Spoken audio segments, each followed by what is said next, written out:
Elder David McKenzie felt he was in the house of his friends, among those whose hearts were open to the revelations of the Almighty.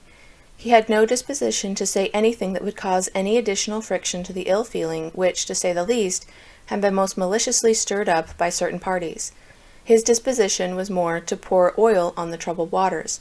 He would say that if those endeavoring to cause trouble here would repent of their sins, and seek unto the Lord for wisdom to enable them to administer even-handed justice, they would feel much better than they now did. He continued to speak on the doctrine of plural marriage, and quoted the Scriptures in support of the faith of the Latter-day Saints concerning that order. And those adopting and practicing that law were, as claimed by some, guilty of lascivious cohabitation.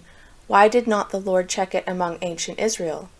He quoted from the history of the Reformation to show that Melanchthon, Luther, and other great reformers were of the decided opinion that there was nothing in the gospel of Christ which set aside the law of Moses relating to marriage. Polygamy originated by revelation from God, and he wished to know whether it would not be as consistent for certain parties to send their marshal with a writ after the great originator of the doctrine, as to taking their present course towards certain respected citizens.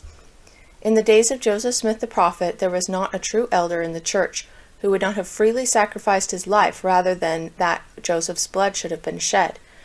He wished to know whether the feelings of the people were different today with regard to President Young. The response of the vast congregation was no.